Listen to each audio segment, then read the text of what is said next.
the best advice is always dream big, and you're going to work at something in life. And so you Yeah. might as well dream big, and whatever God puts on your heart, you can accomplish it. No dream is out of reach. And I tell the story. I mean, when I was in college, I hadn't even graduated. I was still in college, and my mentor advised me to write down my lifetime goals. And I wrote down goal number 8 was I was just like, well, it's kind of coming out of my heart. I wrote down become governor of Oklahoma. No It, way. That's amazing. Seriously. Well, and then I was like, it seemed too big. I didn't think I could do it. I was like, I didn't know any governors. My parents weren't rich. So I erased it. I wrote, have dinner with the governor. And now I get to have breakfast, lunch, and dinner with the governor. But I just remind people that, hey, when there's something in your heart that's coming out that you want to accomplish, no dream's too small. You can go for it. So dream big, chase your dreams. I think that's really important because there's pathways that you can do and accomplish to do amazing things.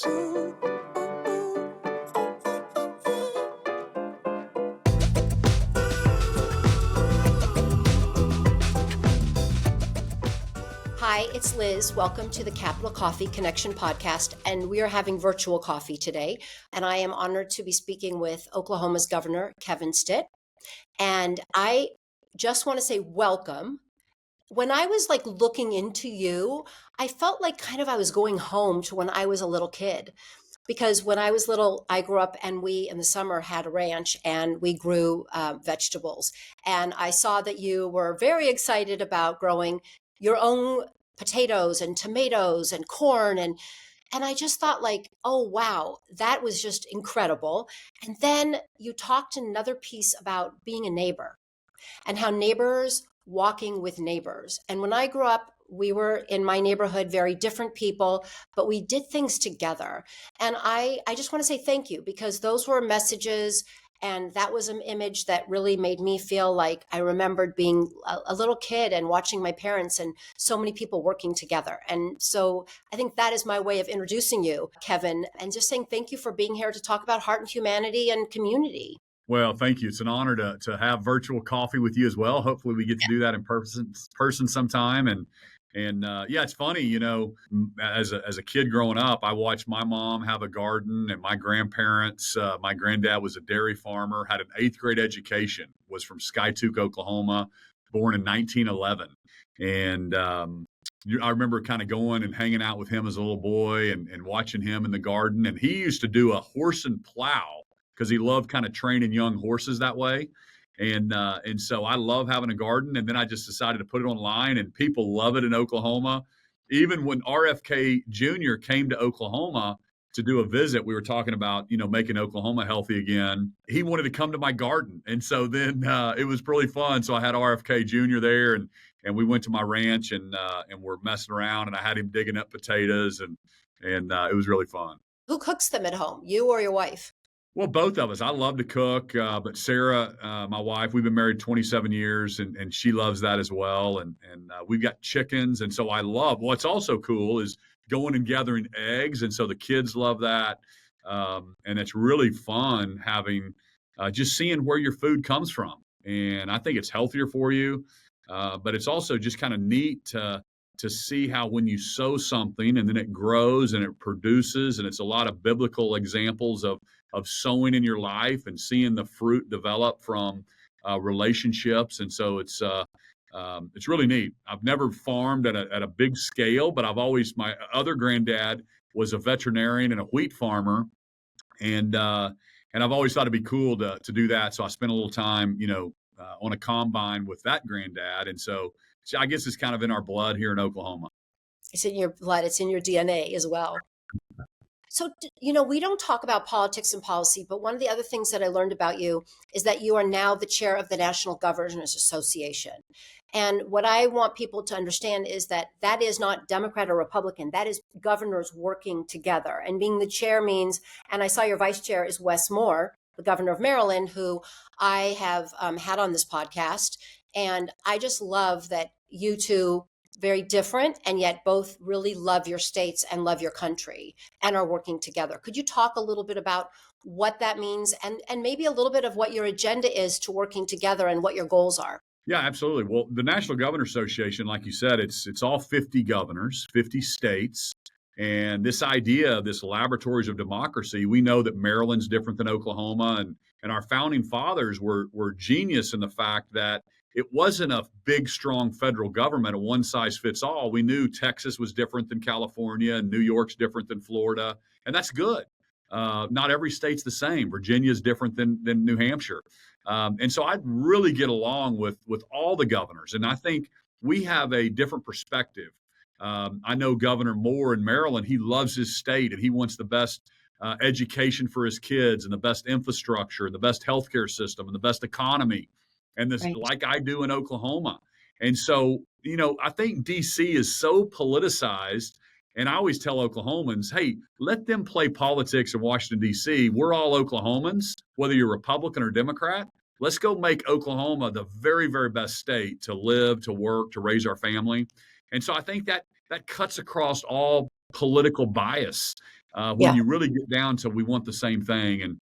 And so my initiative as the National Governor Association chair is reigniting the American dream, which is this idea that in America, it doesn't matter who your parents are, whether you're rich or poor, through an education and you can achieve and you can do anything that you want in this great country of ours. And it's not so much like that in some of the other countries around the world that you're forced to do certain things or you're limited by who your parents are. And I think that's the beautiful thing about America that we need to continue for another 250 years. I agree. And it goes back to what I said in the beginning about like neighbor walking with neighbor. It is really truly about like coming together and seeing our potential. And it isn't just in Oklahoma, it is throughout the United States. And I love that that is something that you are fostering and bringing to all of the different governors. And I think that is a message. Like you said, each state is different, but I believe that the American dream is something that we want all people to believe in and to work for. Yeah, that's right. And to be a neighbor, what I think about that is, listen, you can pass laws in Oklahoma City, in our capital, or in Washington, D.C., but ultimately it's still neighbors walking with neighbors. It's churches, it's the community, it's the nonprofits that are really changing the lives of the less fortunate or people, or it's that great school teacher that inspires that young boy or girl to chase their dreams. So it's still ultimately, we can't lose fact of government's not the answer. It is these ideals that we have in our country, and it's neighbors walking with neighbors and inspiring that next generation is what I believe. And we don't want to lose that. Nope. And I'm just going to reiterate it is also Democrats and Republicans working together, which is something that we also should be fostering and inspiring people to do and to understand because you are setting an example that I think is so important. Yeah, I mean, Governor Myers in Delaware, him and I were just in Atlanta, and we did a TED talk together.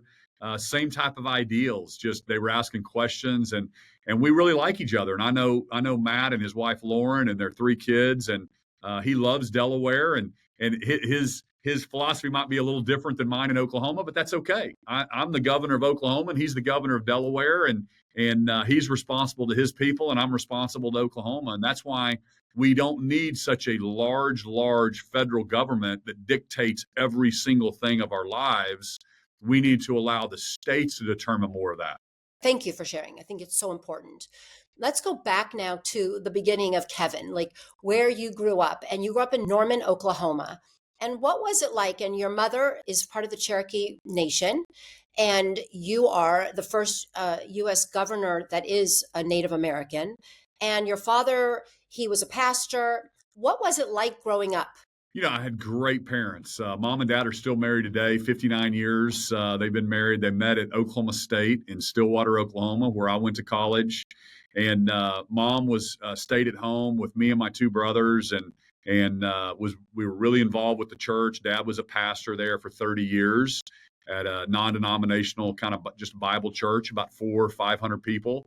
And so I had a great childhood. Would go visit my grandparents that I loved and admired and looked up to. We'd go up to Skytook, Oklahoma, which is north of Tulsa, and then visit my other granddad, who was the vet at the Oklahoma City Stockyards. I played all the sports, had great friends. The thing I talk about Norman only didn't have any private schools back in the day, and it was everybody went to one high school. We all funneled into one high school. The rich kids, the poor kids, the country kids. Every single person came up, and we all went to the same high school. There were multiple elementary, and then there was three middle schools, two mid highs, and we all came together. And so, just I learned how to deal and talk to everyone, and just had a great childhood. My first job was throwing a newspaper. So I was rode my bike around the neighborhood and was a newspaper boy for the Norman Transcript. It was an afternoon paper, and so that's a great memory of throwing the paper every afternoon. Yeah, it teaches a lot of responsibility, and I think also shows that you're part of the committee, the community. And did you have a teacher or a coach that, to this day, you just think back really saw you and gave you inspiration and showed up for you? I've told this before that in high school I had a teacher, a chemistry teacher named Mr. Askey, and then I had a physics teacher named Mr. Fricks, and they were both at Norman High. And just the way that they brought science to life and challenged us, and there was a wall of greats on the wall that Askey did a great job of motivating young Kevin Stitt that I wanted to be one of those wall of greats. And so if you were one of the top students in the class, I think they put 6 or 8 people up on the wall. And so I made it, and that was a lot of fun. And so I've reached out to him when I first ran for governor, and just thanked him for just inspiring and being a great teacher. And I think back to my first grade teacher, my second grade. You never forget your first grade teacher. And so, just making learning fun, but I had so many great teachers all through school, great coaches that were there for me. What sports did you play in high school? So I played, pretty much basketball, baseball, everything through my freshman year, and then just focused on football after that. So I played, was the tight end at Norman High School my senior year. Cool. And talk a little bit now about your family. You have 6 children. You've been married for a long time. And what is it like to balance being the governor and for your wife? Because obviously that's a lot of responsibility, one for her to keep the house going and to support the work you do. And how do you balance that? And how does she balance? Yeah, I have a wonderful wife, wonderful relationship. We been married for 27 years. When you have your priorities right, you put Christ first, you put God first, and then you put your family, and then your job comes second. So I'm a husband, a father before I'm governor. And then, I was a businessman or businessman before I became governor. So it was the same kind of keeping your priorities in line, I think are really, really important. But it's funny, I joke with my friends. I'll go home and my wife's like, "You're not governor here, go take the trash out." So uh, the kids have you're just your dad at home. But I've got 3 kids out of the house, 3 still at home. So really proud of all 6 of my children. I dropped my 5th grader off at school this morning. Oh, So wow. I love that special time that me and him, I drive him to school every morning on my way to work. And Amazing. so I tell him, don't schedule me a meeting till 8 a.m. at the governor's mansion. And so I drop him off for school every morning, and we talk, and it's really, really fun. And time just goes by so fast. I've got a 25-year-old, and my daughter is married now. She's in law school, and she's my oldest, and she's pregnant with our first grandchild. And Oh, wow. so it's just amazing. Like, she was a Yeah. senior in high school when I won governor, and 7 years later, here she is, married and in law school, and it's just crazy how much time flies. Time does fly. And that's why each moment that we can, and just knowing, like, I remember the drive time with my kids, and there were no phones, and it was just that beautiful time, short amount, but like they were there and I was with them. And I still look back at those as incredible, incredible moments. So I'm glad you shared that, because I also want people to know that while you are the governor and you have this incredible job, at the end of the day, the most important thing for you to start your day is driving your son to school. That's beautiful. Absolutely, absolutely. Well, Yeah, I mean, and I can't say enough things about my wife, and she's just been a great partner and friend, and confidant and, to And she me, and keeps it real. She keeps it real, right? that's right, that's right. Yeah. Hey, I'm working on a sourdough starter right now, and Okay. if any of the viewers out there have ever done that, that's super hard. It's been like I've been doing it for 2 weeks trying to get the sourdough starter to rise. If you've ever seen it, so I love baking, and so hopefully I can get that going. But it's fun to do kind of little either gardening or some of these things to keep my mind when I get home, and so I'm working on a sourdough starter right now. Okay, well, I want to know how that sourdough starter turns out and how the bread is, and I look forward to hearing about that when you and I have coffee in person. I may post about that, but we'll see. Okay, I'm going to check it out. Tell me, what is the best advice you've ever received and perhaps the worst advice you've ever received? I think the best advice is always dream big, and you're going to work at something in life, and so you Yeah. might as well dream big, and whatever God puts on your heart, you can accomplish it. No dream is out of reach. And I tell the story. I mean, when I was in college, I hadn't even graduated. I was still in college, and my mentor advised me to write down my lifetime goals, and I wrote down goal number 8 was I was just like, well, it's kind of coming out of my heart. I wrote down become governor of Oklahoma. No It, way. That's amazing. Seriously.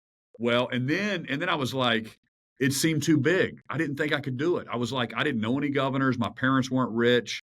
So I erased it. I wrote, have dinner with the governor. And now I get to have breakfast, lunch, and dinner with the governor.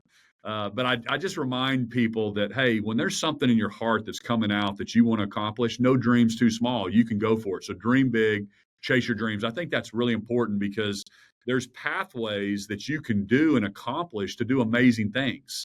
The famous heart surgeon doesn't start out day one doing that.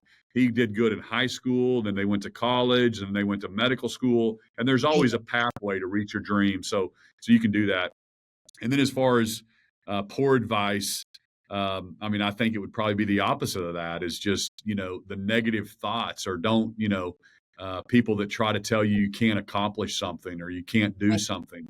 I've lived the American dream, and I know it's possible for a shy kid, pastor son from Norman, Oklahoma, to become governor. You were shy? I was shy, yeah. Oh, wow. See, and that's the message. Like, people listening will be like, wait a minute, I'm a little bit shy, especially young people, and thinking like what they can go and do and dream big is something that I know we tell our children.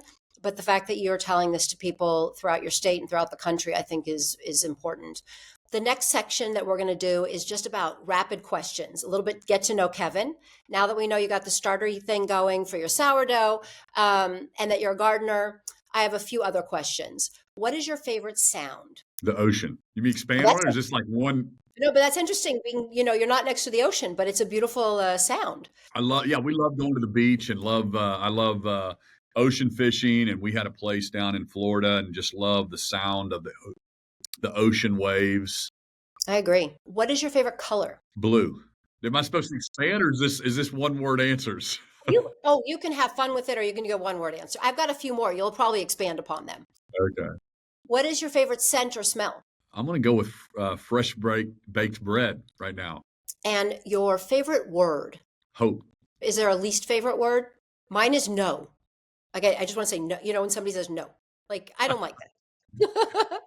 I'll go with that. Yeah, my wife tells me I'm a sales guy, so I hate hearing the word no, and I hate saying the word no. I always want to try to get to a yes for everyone. So I like that too. Yeah, that's a bad word. I think we have that in common. I agree with you on that one 100%. And who is your biggest cheerleader? I would say I'd say my wife, and that's neat whenever your wife is your biggest fan. And when I told her, I was so scared to even tell her that I was thinking about running for governor. We'd never talked about it. I'd never told her that. And when I told her I was going to do it, she knew I was going to win, which I didn't know I was going to win. But that was really special. That her belief and confidence in me. She goes, "Hey, if you do this, you're going to win it." So I love that.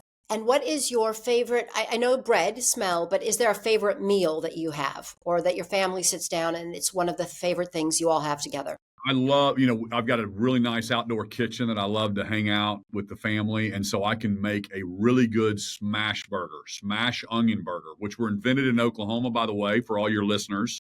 Okay. So that's a really good favorite of my smash burger. And then, I mean, we love authentic Mexican food, tortillas, frijoles, carne asada, pastor. We love that. So that's probably Sarah and I. If we were going to go out, we would go to an authentic Mexican restaurant, hole in the wall place here in Oklahoma. Wonderful. And do you guys have a favorite dessert? I love a key lime pie and bread pudding. A really good bread pudding is amazing. Sounds wonderful. And okay, after you've had all that, do you have an exercise that you have time to do? Do you have time to exercise, take care of yourself? Yeah, right now I'm doing really good. I'm waking up around 5:10 in the morning, and we have a little home area where I work out. So it's called phase one. So break your day up into three parts. Phase one is the time when you go work out. And it's not hard. This only takes me about 20 minutes. So I'm not like killing myself. It's push-ups, sit-ups, pull-ups, curls, squats, body weight squats. And then read 2 chapters in the Bible, pray, and then you can face your day. Phase 2 is when you're serving your state or you're going to your job. And then phase 3 is when you get home and you're serving your family. So you need to be selfish in phase 1. That's kind of your me time to go get your mind right. I listen to podcasts during the workout or books. And then phase 1, and then I'm ready to kind of go serve the state, go to Yeah, work. And then the end of the day is serving your family. I like that. It's also clear. You know exactly what your purposes are, and I like that very much. We talked a little bit about taking out the trash. What's your favorite household chore? Oh, my favorite household chore. You Oh you man. can not have one too, by the way. Yeah. It's probably oh no, I really don't have one. I don't do many household chores, but that I enjoy. But I'll wash the dishes for my wife. Her love language is acts of service, so I need to Yeah, do that more often. So I need to help her sometimes a little bit more because that is her love language. I like that. Okay, we have two more questions, and then I'm going to let you go because I know you're very busy. One is, what is Kevin's superpower? I think my superpower is my curiosity and my genuine admiration and curiosity for people. So I think I'm very affable and likable for people, but it's really a genuine wanting to get to know them and being interested in what they're interested in. And so that's a superpower, I think. And then the other one is that uh, super hard worker, and I have a saying that it's not over until I win. So uh, I'll keep going, and I'm going to outwork you, and we're not gonna quit until I win. And so it's hard to beat someone when they refuse to quit, and they're going to just keep coming, keep coming at you. And so working hard and then just being generally curious about others is I think it endears me to the people that I meet. Last question. What brings Kevin joy? It could be personal and it could be professional. And I think that for me, joy is something that is contagious. So if you are joyful, you share your joy. Yeah. There are couple things on that. Number one, when I have a saying, and when you self-reflect on yourself, usually when the man is right, the world is right. When I have a good relationship with the Lord, everything else falls into a place. When I'm disconnected and not doing what I need to be doing, then I'm mad at everybody and everything, and the world is wrong, right? So when I'm mad, I have to really look internally at myself. There's something wrong with Kevin. I'm not trusting the Lord for something. So it always comes back spiritually to my faith. When the man is right, the world is right, is a saying that I always say. So, and if it's going to be, it's up to me. I need to make sure that Kevin's heart is right. And that way I can treat my employees, I can treat my friends correctly, my family correctly. The world is much, much better when your faith is right. Okay, well, I'm going to end on that because I think that is just a beautiful sentiment. And thank you so much for really sharing a little time with us and for us to get to know you and for me to get to know you. And I look forward to coffee in person. And I look forward to sourdough bread. And until then, keep doing amazing work. And I think really what I'm going to leave with is that we're all in this together. And I so appreciate the time with you today. Absolutely. Thank you so much. Come see me in Oklahoma. I will. Hi, it's Liz. Thanks for hanging out with us on the Capital Coffee Connection podcast. Do yourself a favor. Turn off the doom scroll, shut down the noise, and remember, there's still a lot of good stuff out there. People are kind, and joy is real. Don't miss it. Share this episode with somebody who could use a reminder. Have a beautiful week, and don't forget to subscribe to the Capital Coffee Connection podcast right now. Ciao.